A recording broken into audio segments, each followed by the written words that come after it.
de além rio, cheio de flores de prazer e luz, é destinado às almas resgatadas. Lá não terão mais lutas, nem mais cruz, pois é ali que a morte não mais entra, nem mais pecado brilho tirará. Jesus, o Rei destas mansões tão lindas, os salvos todos com prazer abraçará.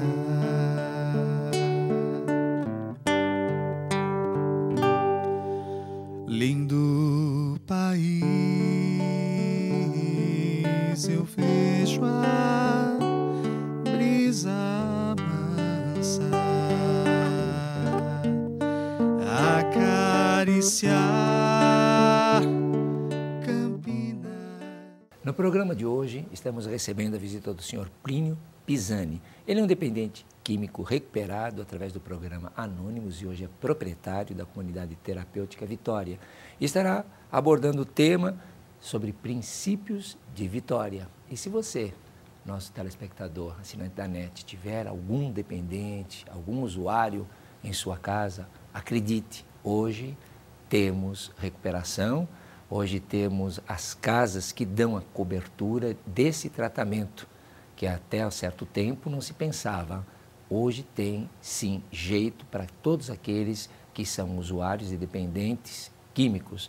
E hoje nós vamos falar de uma comunidade involuntária, aquilo que muitas vezes as pessoas têm a maior dificuldade de aceitar. Vocês vão ver que vai desmistificar um pouco dessas velhas crenças. Portanto, a gente agradece você que tira as suas dúvidas através dos nossos e-mails, dos nossos programas. Então, vai lá o nosso e-mail, programaabc@netservicos.com.br e o nosso hotline 11 28 18 17 00 e tire suas dúvidas. Tudo bem com você, Plínio? Tudo bem, doutor. Boa noite. Tudo bem? Sim. Tranquilo, veio para cá? Não muito tranquilo, né? Trânsito um pouco. O trânsito sempre Sim. um pouco problemático.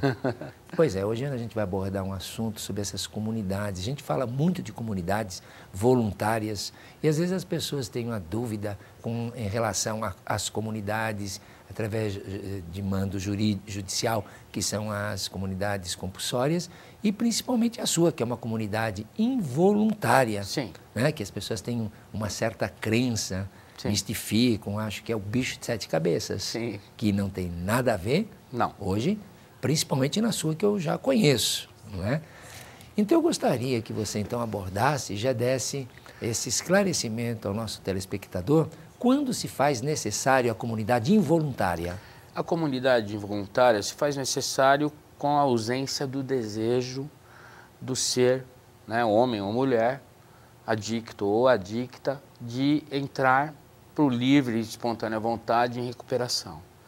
Algo assim que a pessoa não consegue pensar que pode vir a saber, a sentir, a reviver. A despertar nele o interesse. A despertar, a ter assim, uma premissa de vida, né?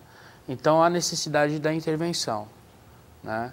Lógico que essa intervenção é feita por profissionais, por uma equipe terceirizada de remoção, e assim, no ato da abordagem, já há amor e espiritualidade. Pelo menos eu trato dessa maneira, doutor. Eu acredito. Sim. Eu trato dessa maneira. E o que às vezes, muitas vezes a gente vê, até mesmo em certas reportagens, que a abordagem, muitas vezes, ela é agressiva. As pessoas acabam invadindo a casa, estourando porta, levando camisa de força. Isso daí é uma coisa já ultrapassada. É meio mítico isso, né? Porque eu trabalho com a Hope, que é uma empresa de remoções, de Campinas mesmo, e eles têm profissionais formados também pelo DENAR, que tal, sabem conter, né? No caso da intervenção, né? No caso da necessidade da intervenção física. Foi bom que você Mas eu dissesse. não entro nesse mérito, né? Eu só terceirizo o serviço e acolho. Mas o que eu sei, por ter encaminhado pessoas à sua casa, conversando posteriormente com eles, como foi essa acolhida, essa receptividade, esse primeiro contato, algumas dessas pessoas já me relataram que realmente a equipe que trabalha com vocês, com você, essa empresa terceirizada, realmente eles têm um conhecimento, a técnica, o que difere das casas que acabam aproveitando a mão de obra, não é nem mão de obra, utiliza pessoas que não têm o conhecimento da própria comunidade para fazer esse tipo de trabalho, que não é recomendável. Não, claro que não, claro que não. E assim, no caso da sua comunidade, você recebe muito mais chamados para esse serviço terceirizado ou há pessoas que vão, a família levando voluntariamente? Sim. Hoje mesmo nós tivemos uma abordagem, eu fiz a abordagem, a família veio de Lins, perto de Marília, e trouxe o filho voluntariamente. E foi acolhido e recebido da mesma maneira como todos são, doutor. Todos são. Né? Eu acredito, porque mesmo na nossa casa, que é uma comunidade voluntária, após inúmeras recaídas e a pessoa tenta voltar, eu coloco para a família, não é mais interessante que ele fique nessa casa, porque ele já se condicionou naquele determinado momento a sair, porque a nossa casa é de portas abertas. Então seria interessante que ele não estivesse no lugar que ele saísse, exatamente porque, no caso, vocês são equipados para isso. Não só a nível de segurança, de principalmente evitar de segurança, prováveis fugas, né? Eu acho isso excelente. E assim, qual seria a primeira etapa no tratamento involuntário? O que a família deve fazer ou vocês? Sim, a família tem que decidir. Ela autoriza, embasado em lei, a equipe de remoção a que se efetue realmente essa intervenção. É levado através da ambulância até a comunidade e aí são tirados sinais vitais, é comunicado o médico psiquiatra, tem enfermagem padrão 24 horas. Esse companheiro, vamos assim dizer, ele vai ser assistido, ele vai ser cuidado e tratado. Após os primeiros dias onde a abstinência se mostra de uma forma aguda, né, ele é inserido paulatinamente ao convívio. E aí torna-se voluntário, doutor. Sem dúvida. Torna-se voluntário. Mas vocês também têm que ter uma autorização do Ministério da Saúde, do Estado, um órgão público, não tem? Sim. Em poucas horas. Poucas horas. Comunicar ao Ministério 72 horas o Ministério Público Público tanto na entrada como na saída do paciente. Na saída tem os tipos de altas, né? Sim. Né?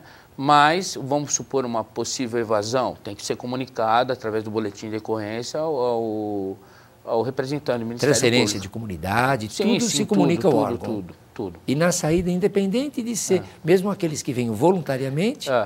Não, esses não há necessidade, né? Não. A família assina a alta, né? Nesse caso, só a família. Como a família também autoriza a remoção, a intervenção. Né? E assim há casos que no decorrer do tratamento na sua casa, o familiar fala, não, eu vou tirar meu filho, vou parar com o tratamento? Doutor... Isso acontece? Não frequentemente. É muito difícil. Mas nós temos o conhecimento da gravidade da codependência que se instala nos familiares, né? A necessidade de tratar a família. Então fala um pouquinho, essa necessidade do tratamento da família. A família adoece junto, né?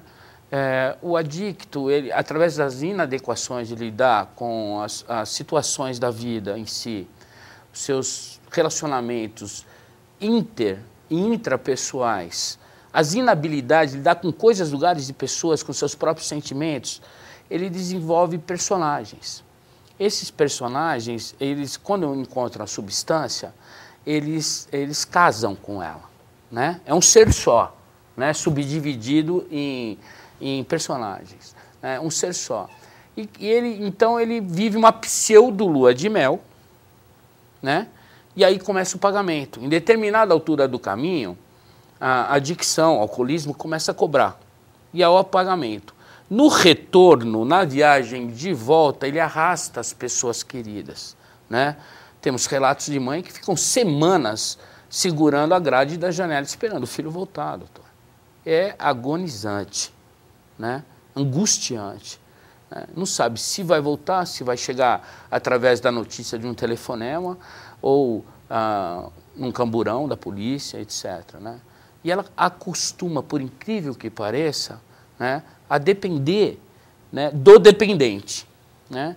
Então, os grupos de familiares, Al-Anon, Nar-Anon, Amor Exigente, que cuidam das famílias. Para que, vamos supor, o paciente, né, está internado, ele sai e ele volta para um ambiente doentio, né? Não sadio. Ele entra em recuperação, a família não, né? Então há um disparate nisso tudo. Então é interessante, nós proporcionamos reuniões familiares também. Vocês também propiciam? Sim. Na própria comunidade? Inclusive é uma exigência da própria RDC 29 agora, né, da Vigilância Sanitária. É o tratamento familiar. Familiar. E no caso, assim... Não é intensivo, né? Sim. Seria a hipocrisia falar que é frequente e tudo mais. Nós encaminhamos também os grupos de apoio, lógico. Onde, através daquela terapia de grupo, do jogo de espelho, as mães e os pais se identificam, né? E se ajudam mutuamente, como acontece nos outros grupos anônimos.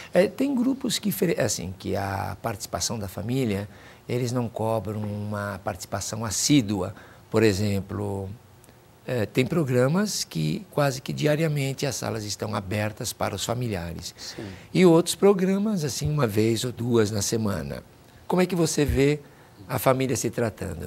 Num grupo que está aberto todos os dias ou num grupo que tem um dia ou outro? Doutor, seria ideal todos os dias. Pelo menos no começo, não é Pelo verdade? menos nos próximos 150 anos. Por que você diz isso? Eu digo porque se a doença é para o resto da vida, a recuperação há de ser também. É que a gente acha interessante. Você já tem experiência de comunidade voluntária? Sim, não é? Sim. Aliás, diga-se de passagem, é a minha praia. Né? A sua praia? É a minha praia, eu gosto muito. Porque eu vejo assim, a vantagem da involuntária é pelo sofrimento. A família sofre mais. Então, quando você diz da necessidade do grupo, eu acredito, eu não tenho experiência da involuntária, mas eu acredito que eles se cobram muito mais de estarem pegando praticamente todas as famílias, ao passo que na voluntária nem todas as famílias participam. É a necessidade. Muitas famílias se sentem culpadas por ter chamado a remoção, por exemplo. Né? Isso. E ao resgate da vida atrás de todo esse processo. Isso. Ao resgate, em determinado momento, o indivíduo desperta. Né? Nós não somos inquebrantáveis. Né? O cara ele começa a receber doses de amor, de carinho, de preocupação em relação a ele, né? Injeções de autoestima através dos psicoterapeutas, terapias cognitivas e assim por diante, né? Toda uma gama de atividades. Então, uma hora ele acorda, doutor. Né? É bem verdade que muitos ficarão pelo caminho. Sem dúvida. E as famílias, então, participam? Você sente que elas tenham participado? Tenho participado. Eu tinha o esquema da visita coletiva, mesmo em comunidades involuntárias. Né? A visita coletiva, todo mundo, a espiritualidade, uma peça de teatro, alguma atividade que um ex-interno vinha falar, um pai de um ex-interno ou mãe, né? Sim. E, dizeres e tudo mais, e cânticos, louvores, né? E a espiritualidade, por muitos momentos, não porque é na minha casa, que eu sei que na sua casa também tem, né? Dava para sentir, cortar, assim, a telha subia, né? Mas a minha equipe me fez entender que seria muito mais eficaz a visita assistida com a família X, a família Y, né, durante horas, naquele determinado dia e local, o local lá mesmo, dia e horário pré-estabelecidos. Né? A necessidade da involuntariedade se deu também devido à mutação das substâncias, né? E, consequentemente, a mutação do adicto. Sem dúvida. Né? São crianças, fundo de poço, antigamente, nós escutávamos relatos, né? Como o meu pessoalmente, de 20 anos de uso, 20 e poucos anos de uso, hoje são meses. Verdade. Doutor, meses, crianças. Tem muita criança morrendo. Morrendo. Isso é. É só ir na Cracolândia. Público e notório. Estive no Rio de Janeiro esses dias, não sabia que tinha Cracolândia lá, né?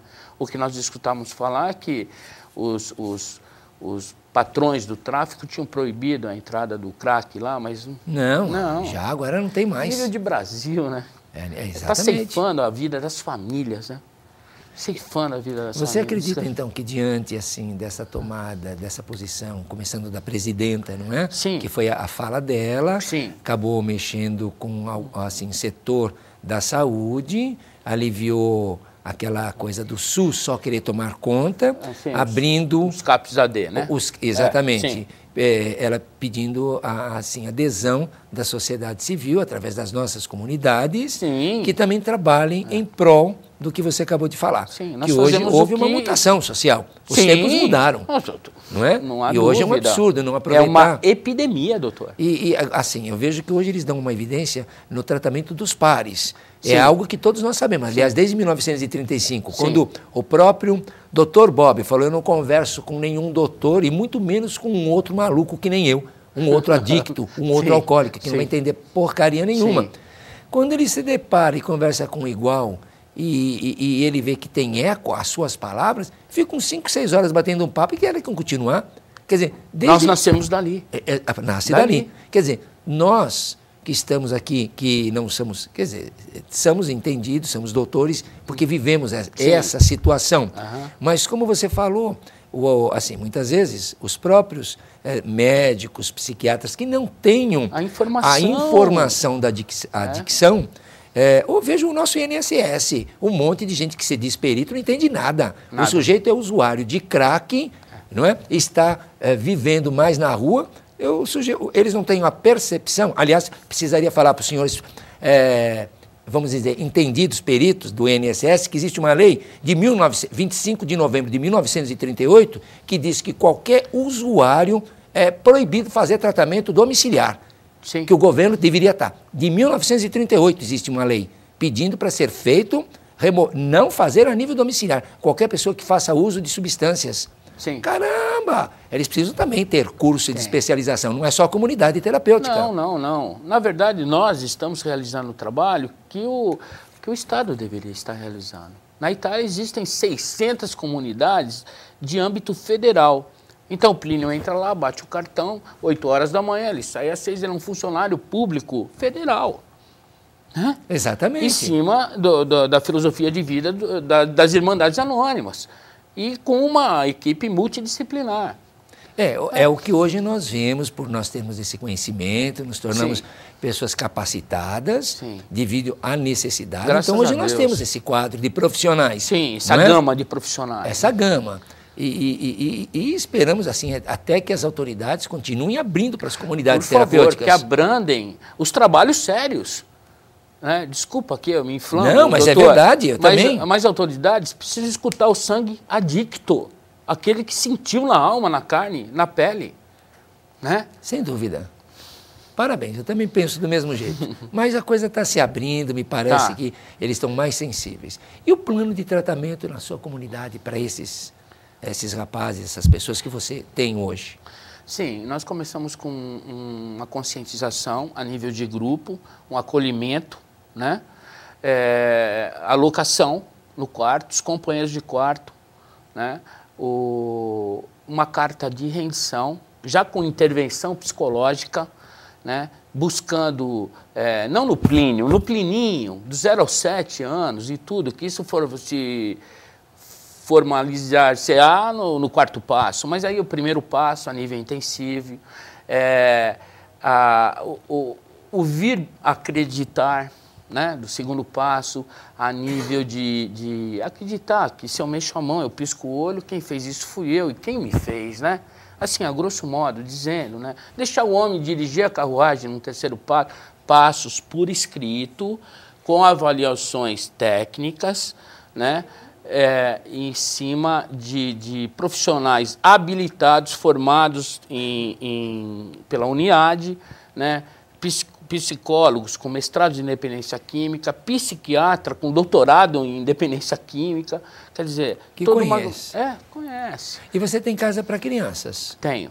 Tenho dentro do equipamento uma casa onde ficam os menores. E de que idade você tem, a menor idade? Doutor, eu tenho velhos de 12 anos e crianças de 70. Desde essa idade. E no caso das crianças, também há necessidade de um mandato judicial? Sim, nós temos link com conselhos tutelares. Com os conselhos. Sim, que vem através de determinação judicial. Determinação judicial. É porque tem que ser dado, sem dúvida alguma. Agora, a premissa, além do amor e da espiritualidade, é ajuda ao próximo, porque é essa equação que o programa nos oferta para que nós possamos manter o que nós adquirimos. A própria abstinência. Aliás, era uma das colocações citadas pelo Dr. Bob, quando perguntaram por que continuar votando, você enfatiza tanto. E ele falava, eu tenho 4 boas razões. Primeiro, por gratidão, porque um dia alguém fez uma abordagem comigo. Perfeito. Em segundo, porque eu aprendi que é o único jeito de me manter sóbrio. Sim. Terceiro, é porque eu tenho muito prazer. E quarto, é só nos servir aquilo que o nosso próprio Cristo nos ensinou. Sim. O servir. O servir. Ao próximo. Aquele que acende a luz é o primeiro a se iluminar. Quando eu estendo o meu braço para o próximo, por ele mesmo eu já recebo. Exatamente. E tem um tempo mínimo que você sugere para o tratamento? 6 meses.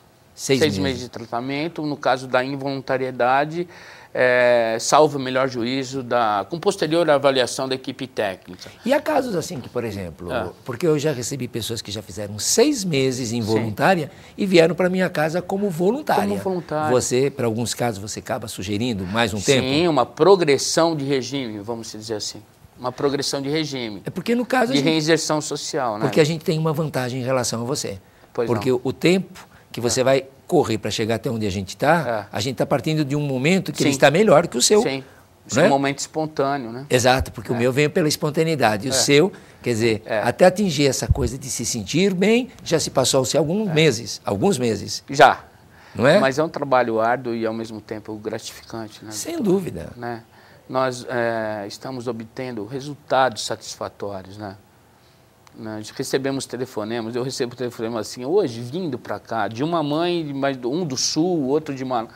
Olha, nasceu meu filho, eu estou limpo, eu estou sentindo, eu estou vivendo isso. Né? Só para abrir um parênteses, também há intervenção, na primeira fase do tratamento, da intervenção medicamentosa, alopática, cuja família deixa uma autorização para que o nosso médico analise, né? E tem casos que ele acerta, porque eles vêm com hoje, desculpa desfocar um pouco, mas eu acho muito interessante relatar sobre isso, com outras comorbidades, além da adicção. Mas normalmente, para quem vai para uma comunidade involuntária é impossível não ter outros transtornos. Existem outros transtornos. O mais comum fora o compulsivo obsessivo, qual é outro transtorno que vocês encontram? Borderline, onde ele vive em cima de uma linha, né, que arranha uma realidade. Transtorno bipolar. Esse é o mais comum. Mais comum. Esquizofrenia com THC, né? O TDAH, transtorno da falta de atenção. Falta de atenção. Ou da carência afetiva. Fóbico ansioso, e assim por diante. E alguns vêm com algumas comorbidades, não é só adicção mais uma, é adicção, alcoolismo, mais, né, N. Sem dúvida. Essa também é a diferença que a gente vê, uma linha divisória entre a comunidade voluntária e involuntária. Não que no voluntariedade não aconteça, mas é mais fácil tratar. Sem dúvida. Muito mais fácil. E também é menos pessoas que teriam essas comorbidades na comunidade voluntária. Sim. Não é? Porque ele já veio por decisão, ele tem vínculos, ele depois trabalha, tem família. Antes, né? Exatamente. Antes, não. né? Quer dizer, e é por isso que normalmente uma comunidade involuntária é até mais alto custo, porque você tem que ter outros profissionais Muitos profissionais para atender essas outras comorbidades. Cuidados constantes, né? Muitas vezes nós deixamos de dar atenção devida à família, porque eu venho com todos eles para casa, com as mães deles, os pais deles, aflições, ensejos. Né? Sem dúvida. É um trabalho. E com as crianças você acaba tendo um programa um tanto diferenciado? Sim, sim, sim. Né? Mas Tem os um 12 passos profissional é imprescindível. Imprescindíveis, doutor. Também, assim, a nível, vamos dizer, do terceiro e quarto passo. Sim. Também fazem. Eu chego até o 5º passo. Então, já você vai explicar, gente. A gente vai... Tá muito bom esse bate-papo. Vocês viram que a gente fica puxando, né? A gente vai para um breakzinho e volta já.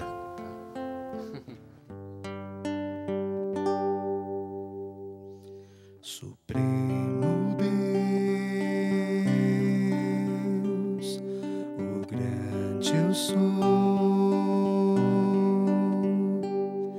a rocha eternal, onipotente Senhor, Rei dos reis, o vencedor, o nosso Criador, Pai Redentor, a primeira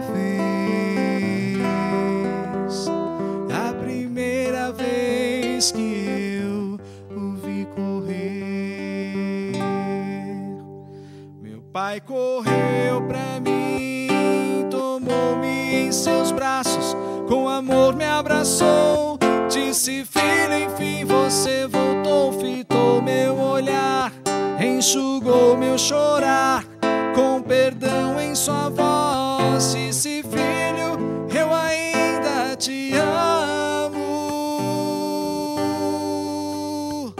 Surpreso então fiquei por tanto amor. Eu sei que ao partir seu coração eu feri, pensei que jamais meu pai iria me aceitar, mas então relembrei seu amor por mim, eu decidi voltar e à frente eu o vi, foi a primeira vez que eu o vi correr, meu pai correu pra mim.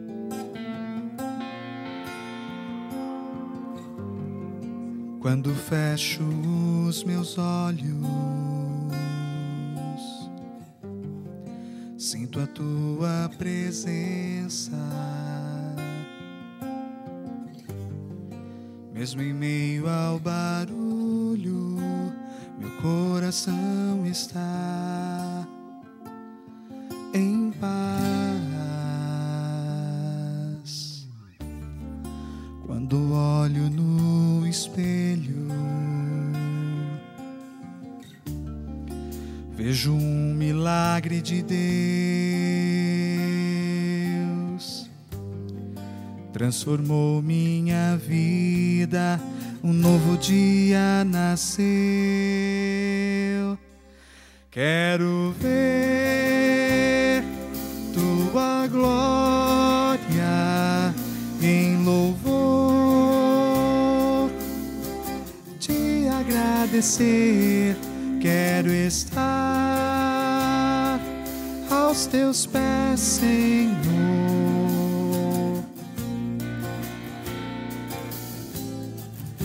Não importa por quanto tempo eu tenha que esperar,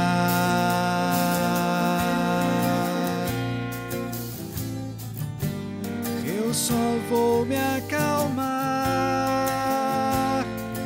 quando aos teus pés me prostrar.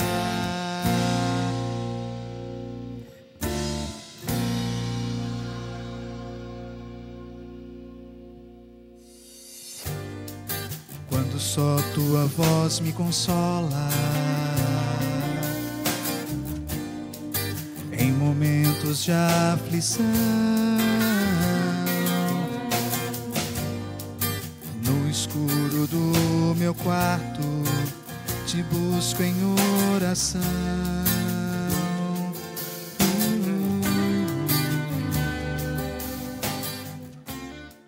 Estamos de volta com o programa Família, recebendo a visita hoje do Plínio Pizzani. Ele também é um recuperado através do programa Anônimos e hoje é proprietário da comunidade Vitória. É uma comunidade involuntária. E ele está dizendo a forma de tratamento, essa forma afetuosa, carinhosa, amorosa, para desmistificar um pouco das velhas crenças de comunidades involuntárias, desde da equipe que já é preparada para fazer a abordagem, pegar o adicto. Estou falando isso porque você, telespectador, pode ter um filho, um familiar muito querido e fica com aquela preocupação fantasiosa, como será essa abordagem? Então nós estamos falando de uma forma de quem entende, de quem faz com amor. Portanto, se você tiver alguma dúvida, entre em contato conosco através do e-mail programaabc@netservicos.com.br ou pela nossa linha 11 28 18 17 00 e terá alguém aqui para tirar as suas dúvidas ou encaminhar até mesmo para o próprio Plínio. Então nós estamos falando, Plínio, em relação aos passos, se você utiliza para as crianças a mesma metodologia. O que difere dos adultos? O resgate do lúdico, porque a criança, como todos os adictos, mas assim, essencialmente ela queima etapas, ela não brinca mais, ela usa. Verdade, a droga, né? Verdade. O resgate do lúdico, doutor. A aproximação, a conscientização da importância do âmbito familiar, né? Um tratamento mais de, não digo paternalismo, porque tem a disciplina. Sem disciplina não há espiritualidade. Sem espiritualidade não há recuperação. Sem né? dúvida. Não há recuperação. E para eles também há a espiritualidade. Sim. No mesmo nível dos adultos ou uma coisa mais sim. mesmo? Não, no lúdico, o que você resgata da infância? Vínculos socioafetivos com os pares, né? Vou usar até a terminologia, né? Com os pares e com os próprios familiares. Crianças que foram rejeitadas por pai e mãe, que elegeram pais e mães na rua, que passaram por requintes crudelíssimos de agressões, não só a física, mas a verbal, a moral, assédios sexuais, assédios morais. Quer dizer, elas vêm para que a gente possa, com a graça de nosso Senhor Jesus Cristo, reconstruir. Ou sermos apenas as ferramentas para que possa eclodir essa reconstrução. Perfeito. E vocês trazem, por exemplo, já que falamos do lúdico, por exemplo, de fora, algum tipo de trabalho? Tem um teatrinho? Sim. Agora nós vamos introduzindo, por exemplo, tem um casal de palhaços profissionais, amigos meus, e eles vão lá. Né? Isso é muito bom. Bom, abrimos as visitas ecumênicas, pastores, que vão também, né? E vou usar até uma frase de Jesus, né? Vinde a minhas criancinhas, né? É Parabéns. Impressionante. Lindo, doutor, lindo, esses dias o menininho estava lavando a roupa dele, né? Assim, ele quis copiar, porque se ele não quiser lavar, tem quem lave, né? E ele era menor que o tanque. E aquilo me emocionou. Aquilo me emocionou, entende? Foi assim, um flash, sabe? Muito, muito bonito. De pureza até.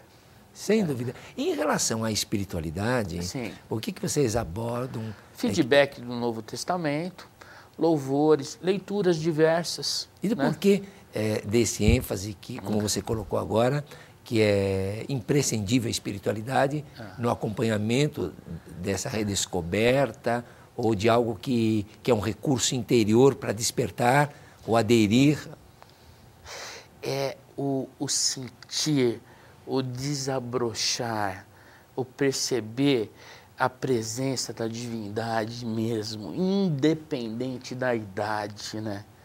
Eu vi senhores já com 70 anos, sexagenários ou mais, falando, eu nunca tinha sentido isso, estava perto de mim. Isso mesmo. E é o conjunto que faz. Sem dúvida. Eu já ouvi isso Eles mesmo. chegam viu? feridos, doutor. Atravessam os nossos portões e um dia eles sorriem. E esse primeiro sorriso é mágico. É engraçado, você me fez lembrar de um senhor que eu perguntei há pouco tempo para um dos meus coordenadores. Por que ele não entra na espiritualidade? Porque ele é ateu. Ele não acredita em Deus. Eu falei, ele não acredita no poder superior? Então me traz aqui que a gente vai conversar um pouco. Aí eu sentei, por que você não entra na reunião de espiritualidade? É muito chato. Falei, mas o coordenador disse que você não acredita em Deus. Você não acredita em Deus? Aí ele falou, não é bem assim. Então qual é o problema? O que você não entende? Não é? Porque aí os nossos passos, que é fundamental, não é? Até vou pedir para que você coloque dessa adequação da filosofia dos 12 passos, sim. Que é essa aproximação do ser humano com o poder superior de uma forma metodológica, primeiro ele se conhecendo, porque se não tirar as traves dos olhos, ele não vai conhecer. Não vai. Eu costumo falar, rapaz, você tem que orar não para Deus te ouvir, é para você ouvir o que Ele te fala, porque Ele te fala 24 horas através de quem está aqui do teu lado, companheiro. Sim. Você ora de que jeito? Sim. Aí o sujeito fica assim pensando, ele fala. Quando você vai para uma sala, eu vou te contar uma coisa, peça de manhã qual é a sua dificuldade, você não precisa acreditar, só simplesmente fala, olha, falaram que existe um poder superior, então poder superior, eu vou na sala e hoje eu precisaria saber sobre tal coisa.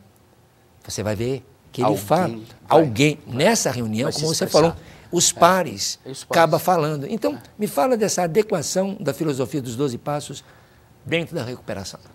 Dentro da recuperação, o programa, ele oferta limpezas. No primeiro passo, eu limpo a característica física da doença, que é a compulsão, é o parar de usar. Então, o meu sangue flui mais livremente, né? A oxigenação cerebral, eu começo a pensar, eu cesso a compulsão, que é a característica física da doença. No segundo passo, através do vir acreditar e da busca da sanidade, eu aprendo a cessar o processo repetitivo, obsessivo, né? Eu te amo, Cláudio, mas eu passo por cima de você, assim com pai, mãe, filho, se você estiver entre eu e a próxima dose, né? E eu me arrependo depois, eu costumo me arrepender. Isso para mim, para o Plínio, é obsessão. Ideia fixa, né? Insana e tudo mais. E eu cesso a obsessão. Porque o programa, na verdade, ele não promete nada mais do que o parar de usar, perder a obsessão de usar e, se eu quiser, uma nova maneira de viver. Né? Então eu limpo, eu faço a limpeza mental. No terceiro passo, aquele Deus que eu conheci no segundo, ele cessa meu egocentrismo, porque tudo tinha que ser do jeito que o Plínio queria, na hora que ele queria, com quem ele queria, porque senão eu ia usar, né? Certo. Paradoxal, né? Então eu paro de olhar para o meu umbigo. Na verdade, doutor, eu paro de olhar a árvore no espelho e percebo a floresta. Né? Eu cesso o egocentrismo. Então começa a haver a limpeza espiritual, porque o total egocentrismo é a característica espiritual da doença, né? E eu entro num processo de despertar. No quarto e quinto passo, eu faço uma limpeza íntima. No sexto, no sétimo passo, eu limpo o lixo, porque eu não quero mais que trava minhas ações, minha alma, minha vida, meus defeitos de caráter. Engraçado que a gente pergunta, né? Como é que está o seu sexto passo? E o camarada fala assim, já removi esse, mas não é ele, é Deus, né? É se prontificar, deixar que Deus remova. No oitavo e nono, limpeza com os outros, mesmo aqueles que já não estão mais por aqui. Sem dúvida. No décimo, a limpeza do dia de hoje. E aí, mereço um contato melhor, mais lúcido, mais transparente, mais claro e direto com o Papai do Céu que eu elegi, porque o programa também nos dá a liberdade da eleição, né? O Deus a liberdade da escolha. E no 12º passo eu viro para o meu padrinho, que é uma ferramenta poderosíssima do padrinho, um guia espiritual dos passos, o Atradicto, onde há um feedback, uma via de mão dupla, né? E ele pergunta para mim, você se limpou? E eu respondo, o melhor que eu pude. Ele falou, então agora dá, porque não era para você. Né? Eu vejo apesar que a gente trabalha dentro da comunidade, até o 5º passo. E aí, sai do aquário e vai para o oceano. É o fundamental. Fundamental. Não é? A pessoa se conhecer. Linha dorsal. Ele tem que se conhecer, confessar os seus defeitos de caráter, as suas atitudes, quebrar o egocentrismo, Sim. porque ele é movido pela mentira e pela culpa. São inatos. Né? São sentimentos que já estão dentro do ser humano. Então, ele precisa saber ser honesto com ele para ter uma nova vida. Então, reconhecer e trabalhar a partir daí, com honestidade, esses defeitos é essencial. Justo. O senhor me deu um gancho também, se o senhor me permitir. Primeiro passo, eu tenho que ser honesto. Porque se eu não for, eu não fico limpo. Se eu não entender o que existe uma segunda parte nesse segundo passo, que é a rendição, né? Que eu só vou conseguir sentir essa rendição irrestrita, completa, quando eu acabar com as minhas reservas, que são autorizações que a minha cabeça louca, né, cria para que eu volte ao uso, e as restrições, né, que são muros, obstáculos para que eu não entre no programa, né, eu não vou ficar limpo. Então, eu tenho que ser honesto mesmo. Primeiro vislumbre, né, nuance de auto-honestidade. E o que a gente percebe que nos passos, não são os programas, você falou assim, como ferramenta. Sim. O que eu acho assim, maravilhoso no programa é, em primeiro lugar, o grupo. Sim. A força. A força. Não é? E eles se embasam em cima dos passos. E a gente vê como o grupo te ensina. Ele ensina a vida inteira. Foi daqueles 150 anos que você falou, ou seja, a vida inteira. Sim. A vida inteira ele está ensinando o ser humano. E ele tem esse processo de apuração, de tirar esse egocentrismo. Porque nessa colocação dos pares, esse deslumbre, esse primeiro despertar, esse despertar primário, vem com a quebra do orgulho. Quando ele admite, quando ele está dentro de uma sala, ele deixa um muro quebrar através da honestidade dos companheiros. Então, o grupo te ensina a ser honesto. Esse processo de apuração, o cair a máscara... Justo. Não é? O calor do grupo derrete qualquer tipo de máscara. Exatamente. É o calor do grupo, as colocações do grupo, faz com que você se aceite, você mesmo, como você é. Sem mais, eu sou o cara, não sou, nem me real tamanho. É o real tamanho. Porque as pessoas te fazem sentir no real tamanho. Sim. Então, esse aprimoramento passa por etapa. De primeiro, o grupo faz você se situar, se sentir importante para servir, mas para servir, se eu não tiver humildade, eu não posso servir. Não.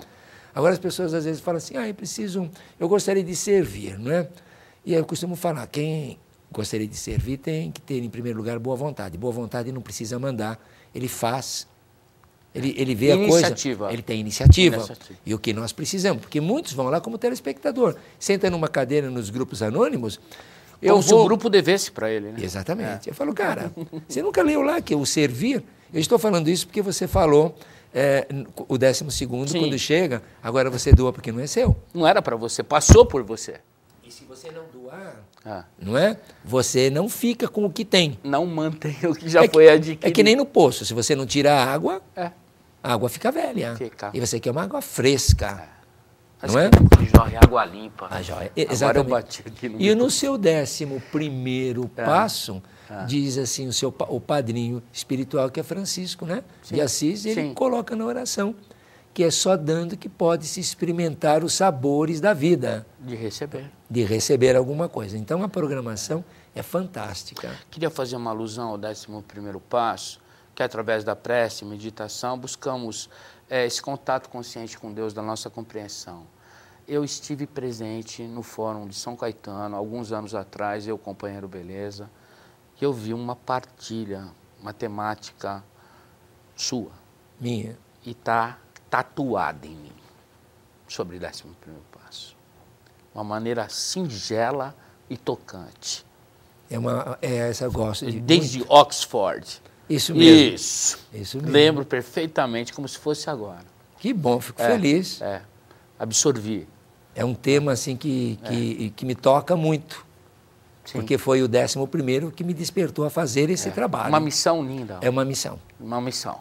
Assim como a sua. Vejo todos vocês que trabalham... Nós temos nossos contratos, né? Perfeito, perfeito. Nós temos nossos contratos. E já que você falou assim, você adequa os 12 passos, sim. Como você adequa as tradições? Trabalha ou não trabalha com as tradições? Ou algumas delas? Não. Ou a primeira, às vezes, o bem-estar comum. A primeira tem que falar. Sim, o bem-estar comum deve vir em primeiro lugar. A segunda também, porque tem os menininhos lá de narizinho e pé. Tem. Para o nosso propósito, existe apenas uma única autoridade. A terceira Deus também. Então eu acredito aí que está, doutor. Na terceira eu esbarro, eu trabalho antes do desejo. Eu não trabalho com o desejo. O desejo não? Ainda não. Ainda não? Não, porque é involuntário. É verdade, por ser mas no processo da recuperação, sim, aí você pode tocar. Não, a gente insere os 36 princípios, né? A prática, né?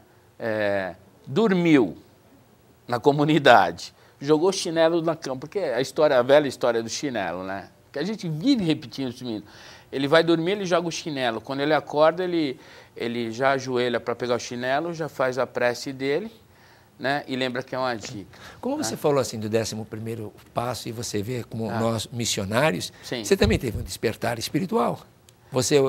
Doutor, eu cheguei com um tiro na perna, com 49 quilos dentro de uma instituição. Eu sangrei. Pela metodologia do programa, você acaba chegando. Eu fiquei. Eu acreditei em vocês. Você acreditou? Acreditei. Aceitei o convite. Como é que você percebeu? Um chamado, teve um momento assim que te tocou, ou é nesse processo natural de ir fazendo, ir ficando, que você se envolveu paulatinamente? Foi meio abrupto para mim. Foi assim, pum, tá aqui, é isso. Esse é o meu povo. Esse é o meu povo. Porque você trabalha fora a comunidade, ou não? Trabalho com vendas, com mel, trouxe um mel para o senhor. Obrigado. Trabalho com vendas. Aliás, eu gostei, vou experimentar hoje mesmo.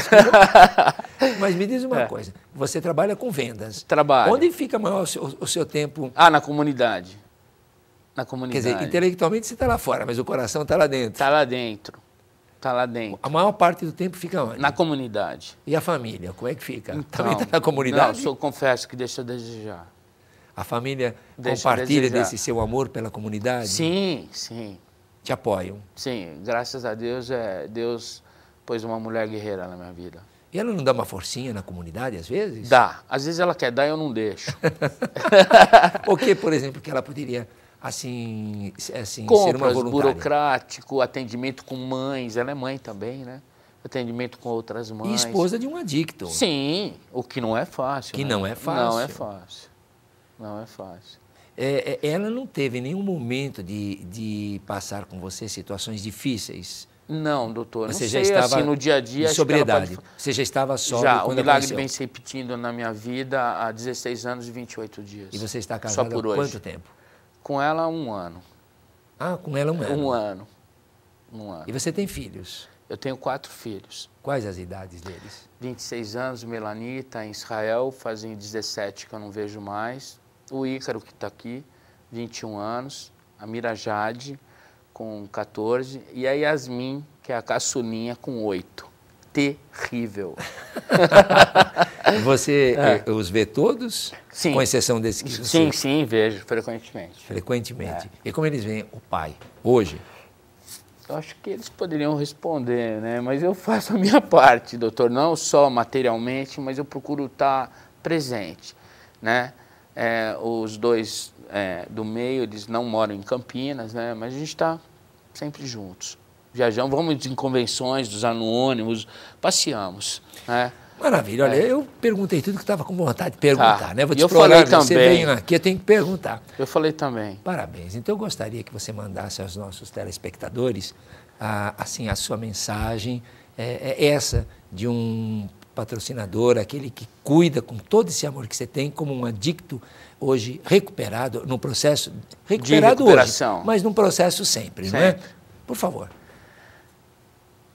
Nós da Vitória acreditamos que exista um Deus amantíssimo que preside um processo de luz e promove o resgate das vidas. Ponto. Parabéns, é isso mesmo. Eu gostei demais, assim, de tudo que você falou. É uma viu? honra de eu estar aqui. Eu fico feliz, tenho certeza que você acabou, assim, desmistificando para muitos familiares essas velhas maneiras de se pensar, crenças mesmo, não é? Porque fechou ali, porque bateu ali, porque, né? Isso mesmo. E eu fico também contente de saber que você tem comunidades para crianças. Tenho. Também tem como indicar para mulheres. Sim, tenho. Também para mulheres. Os seus que não têm idade, como você disse, não é? É. A qualquer idade. Qualquer idade. Tem uma equipe maravilhosa. Eu parabenizo, não é? Eu tenho conhecidos na sua casa. Aliás, Sim. há pouco tempo recebi na associação um rapaz que se apresentou, falou, olha, eu estou na comunidade do Plínio, Vitória. E olha, legal, gostei da reunião. É gostoso numa quinta-feira receber. Sim. Então eu agradeço, né, pela indicação também, que você acaba indicando quando eles Inclusive, vêm um passeio. esse e outros lhe chamam de pai. Que bom, né? A você também, viu? Pois é. Você assinante, acompanhou até agora todo esse programa, tenho certeza que foi muito interessante. As colocações do Plínio e o carinho que ele demonstra no tratar essas pessoas involuntariamente, tenho certeza que quebrou um pouquinho daquela coisa presa que a gente fica, funciona ou não funciona. Dizer a vocês que esse programa tem apoio também da instituição Cláudia Manso, que dá apoio ao dependente químico e aos codependentes familiares. Também apoio do canal Net Cidade, do grupo de voluntários, da Igreja Batista Betel, que intercala durante todo o nosso programa, os cantores.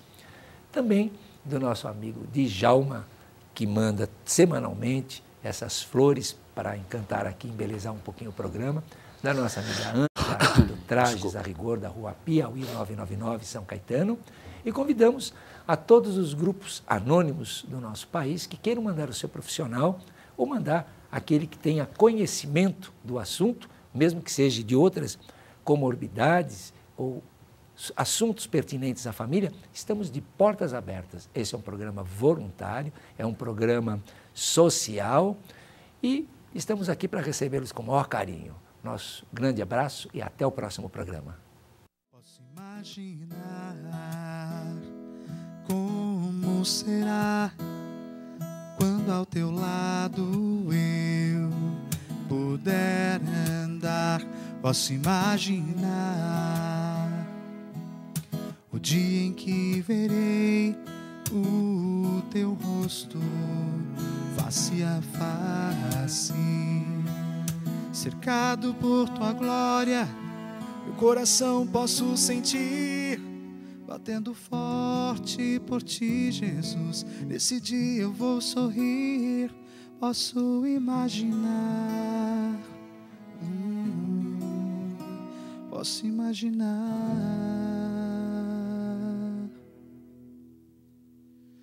Posso imaginar quando isso acontecer, ao me encontrar com meu Jesus. Posso imaginar quando poderei com minha voz sempre te adorar. Posso imaginar, posso imaginar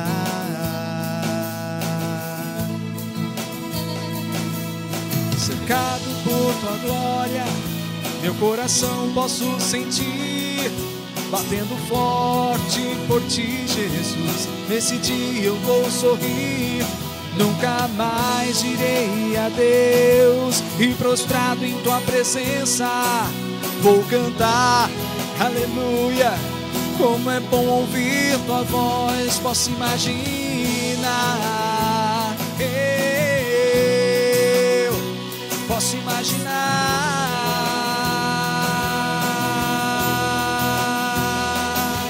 cercado por tua glória.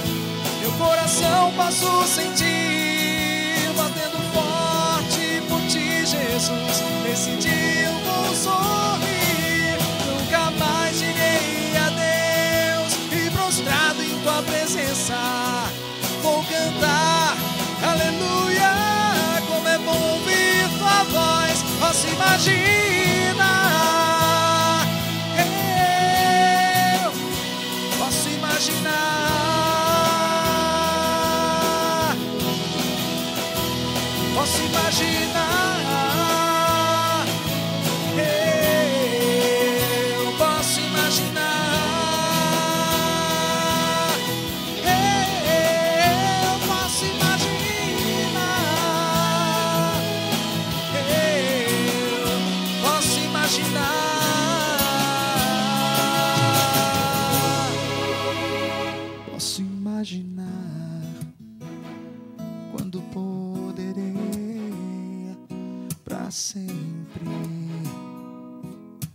te adorar.